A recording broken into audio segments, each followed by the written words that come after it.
ತಮ್ಮೆಲ್ಲರಿಗೂ ನಮಸ್ಕಾರ. The suit ಚಲನಚಿತ್ರದ ಸಂಪೂರ್ಣ ವಿವರಗಳನ್ನು ಭಗತ್ ರಾಜ್ ಅವರು ವಿವರಣೆಯನ್ನು ಕೊಟ್ಟಿದ್ದಾರೆ. ಯಾವ ರೀತಿ ಇದೆ ಅಂತಕ್ಕಂಥದ್ದನ್ನ ಎಲ್ಲ ಹೊಸ ಕಲಾವಿದರನ್ನು ಹಾಕೊಂಡು ಅದು ನಾವು ಕನ್ನಡ ಚಲನಚಿತ್ರ ಮಾಡಬೇಕು ಅಂತಂದರೆ ಬಹಳ ಕಷ್ಟ. ಇದಕ್ಕೆ ಪ್ರೋತ್ಸಾಹಿಸ್ತಕ್ಕಂಥ ಕನ್ನಡಿಗರು ಬರಬೇಕು. ಈ ಚಲನಚಿತ್ರ ಒಂದು ಬಾರಿ ಆದರೂ ನಾವು ನೋಡಬೇಕು ಅಂತಕ್ಕಂಥದ್ದನ್ನ ನಮ್ಮ ಎಲ್ಲರೂ ಅದನ್ನ ಪ್ರಯತ್ನ ಪಟ್ಟರೆ ಖಂಡಿತವಾಗೂ ಇದೊಂದು ಅತ್ಯಂತ ಯಶಸ್ವಿ ಕನ್ನಡ ಚಲನಚಿತ್ರ ಆಗುತ್ತೆ ಅಂತಕ್ಕಂಥದ್ದನ್ನ ನಾನು ಭಾವಿಸಿದ್ದೇನೆ. ನನ್ನ ಸಹೋದರಿ ಮಾಲತಿ ಗೌಡರು ಈ ಕಾರ್ಯಕ್ರಮಕ್ಕೆ ಬಂದೇ ಲಾಸ್ಟ್ ಟೈಮ್ ಒಂದು ಕಾರ್ಯಕ್ರಮ ಕರೆದಿದ್ರು, ಬಂದಲೇ ಈ ಕಾರ್ಯಕ್ರಮಕ್ಕೆ ಬರಲೇಬೇಕು ಅಂತಂದ್ರು. ಬಹುಶಃ ತಾವೆಲ್ಲ ಸೇರಿ ಭಗತ್ ರಾಜ್ ಅವರು, ರಾಮಸ್ವಾಮಿ ಅವರು, ಮಾಲತಿ ಗೌಡರು ಮತ್ತು ಅವ್ರ ಜೊತೆಲಿರ್ತಕ್ಕಂಥ ಒಂದು ತಂಡ ಅಂದ್ರೆ ಒಂದು ದೊಡ್ಡ ಕುಟುಂಬ. ಒಂದು ಚಲನಚಿತ್ರನ ಮಾಡಬೇಕು ಅಂತಂದ್ರೆ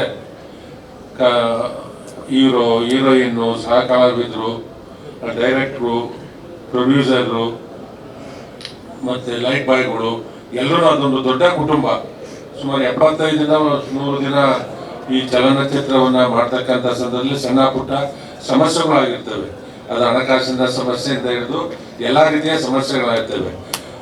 ಪ್ರತಿಯೊಬ್ಬರು ಒಂದು ಚಲನಚಿತ್ರದಲ್ಲಿ ಹೊಸದಾಗಿ ಮಾಡ್ತಕ್ಕಂಥ ಒಂದು ಅವಕಾಶ ಸಿಕ್ಕಿದ್ರೆ ಮುಂದೊಂದು ದಿನ ಎತ್ತರಕ್ಕೆ ಬೆಳಿಬೇಕು ಅಂತಕ್ಕಂಥ ಇದರಿಂದ ಅನೇಕ ಕಲಾವಿದರು ಇವತ್ತು ದ ಸೂಟ್ ಚಲನಚಿತ್ರದಲ್ಲಿ ತಾವೇನು ಅಭಿನಯಿಸಿದ್ದೀರಿ, ಈ ಚಲನಚಿತ್ರ ಅತ್ಯಂತ ಯಶಸ್ವಿ ಆಗಲಿ ಅಂತ ಅಂದ್ಬಿಟ್ಟು ನಾನು ಭಗವಂತನಲ್ಲಿ ಪ್ರಾರ್ಥನೆ ಮಾಡ್ಕೊತೇನೆ.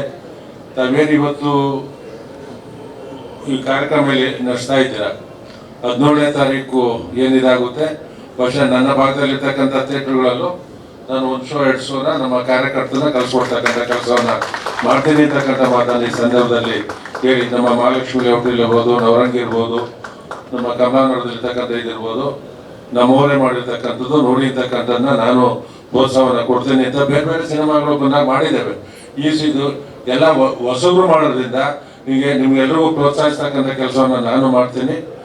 ನಿಮ್ಮ ತಂದೆ ತಾಯಿಯ ಆಶೀರ್ವಾದ, ಭಗವಂತನ ಆಶೀರ್ವಾದದಿಂದ ತಾವೇನು 100 ದಿನ ಕಷ್ಟಪಟ್ಟು ಮಾಡಿದ್ರೆ ಇದು ಯಶಸ್ವಿ ಆಗಲಿ ಅಂತ ಹೇಳ್ಬಿಟ್ಟು ನಾನು ಶುಭವನ್ನ ಹಾರೈಸ್ತೇನೆ. ಎಲ್ರಿಗೂ ಒಳ್ಳೆಯದಾಗಲಿ.